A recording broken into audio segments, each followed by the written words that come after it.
We're going to be talking about the deadlift now. We're going to start off with a conventional deadlift.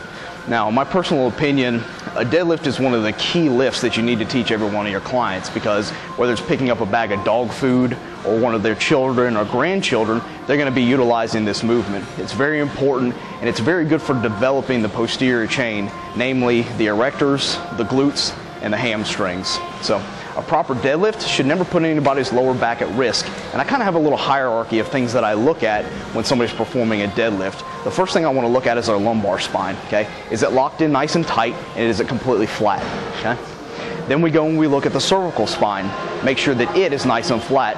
And then third, we look at the thoracic spine. Okay? I allow a little bit of bending in the thoracic spine, but to correct it, all you really need to do for the vast majority of time, if we're talking about a client who's not lifting a lot of weight, is just pinch the shoulder blades together and everything levels back out. So we're going to move on to the conventional deadlift, then we'll move to the sumo and some other variations like the snatch grip and the suitcase deadlift to come.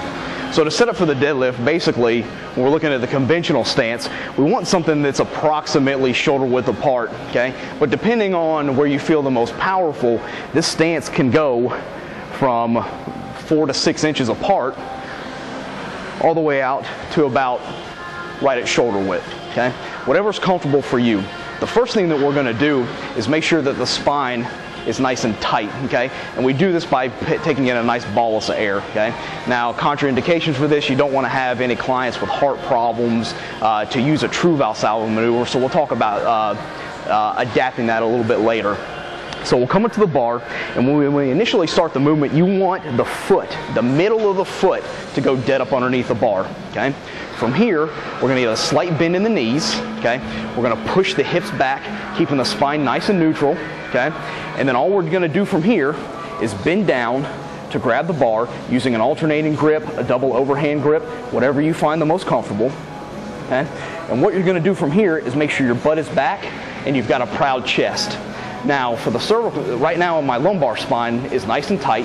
For the cervical spine, what I like to tell my clients to do, or the people that I'm working with, is look about 6 to 8 feet in front of you, and that'll keep everything nice and straight in the cervical spine and keep them from jacking back and really straining their neck. So from here, all it is an initial movement in the hip, okay? You use the hips and nothing else, okay? Yeah, the cues that I actually like to use for this is I tell my clients that act like somebody's got the front 2 belt loops, like you're wearing a pair of slacks, and is just pulling you forward as hard as they can. So, slight bend in the knees. We're going to come back, bend down to be able to grab the bar. Okay, proud chest, butt back. Initiate the movement in the hips. Pull the hips forward. Lock out. Okay? We'll do that again.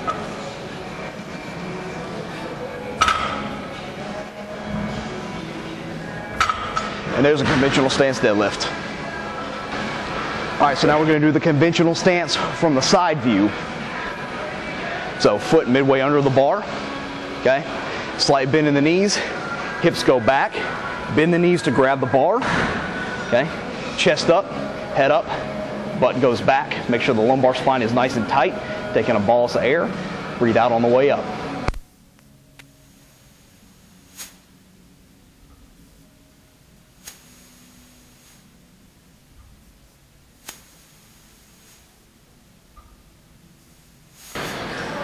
So now we're going to go over the sumo stance deadlift, and this is going to incorporate a lot more hips, okay? But it also kind of limits the amount of distance the bar has to travel. A lot of power lifters like to use this stance.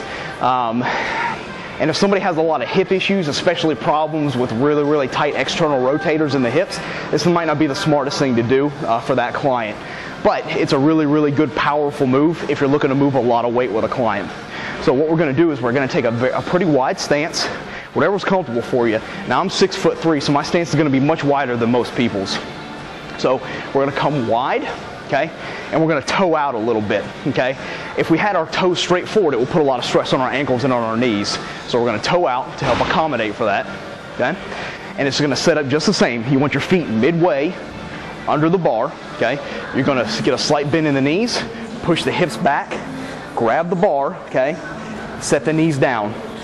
Now with this lift, again, it's a big push forward with the hips, but you also want to take the bar and act like you're pulling it backwards.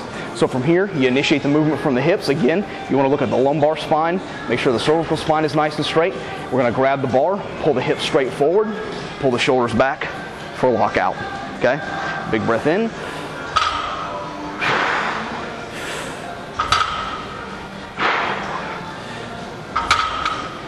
Okay. So sumo stance from the side. Again, take the wide stance, foot midway underneath the bar. Okay? Nice and tight in the spine. Okay? Slight bend in the knees, move the hips back, bend the knees just to be able to grab onto the bar. Okay? Look about 6 to 8 feet in front of you. Pull the hips straight forward, shoulders come back for the lockout. Something that's also very important here during your deadlifts is the lift should always be initiated when the bar is touching the shins. Okay? Other than that, the moment arm becomes a little too long and the lift can become unsafe. All right. For the snatch grip deadlift, this is really good for hammering somebody's upper back. Somebody looking for a wider upper back, this is going to really help develop it. Okay? If somebody has a problem with a little bit of lockout and grip strength, the snatch grip also helps too. So what we're going to do is we're going to set up just like we did in the conventional stance with our feet. Okay? Feet midway under the bar again. Okay? We're going to push the hips back with a slight little bend in the knees. Now, much like an Olympic lifter grabs the bar when he's fixing the snatch, what you're going to do here is reach for the outside knurling of the bar. Okay? Set your hips. Okay? Head up, chest up. Okay? Look about 6 to 8 feet in front of you. Initiate the movement from the hips and pull the bar straight up.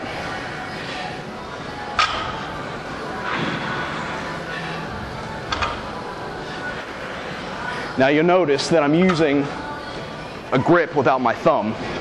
Again, this is a lift that I personally use to work a lot of my grip strength. So that's why we're using this grip during this lift at this time. But you can also take the thumb into the grip. All right, so now we're going to do the snatch grip from the side. So again, under the bar, just like in a conventional deadlift. Okay, slight bend in the knees, hips go back. Okay, initiate the movement when the bar touches the shins. Look about 6 to 8 feet in front of you. Initiate the movement from the hips. Keep the spine tight.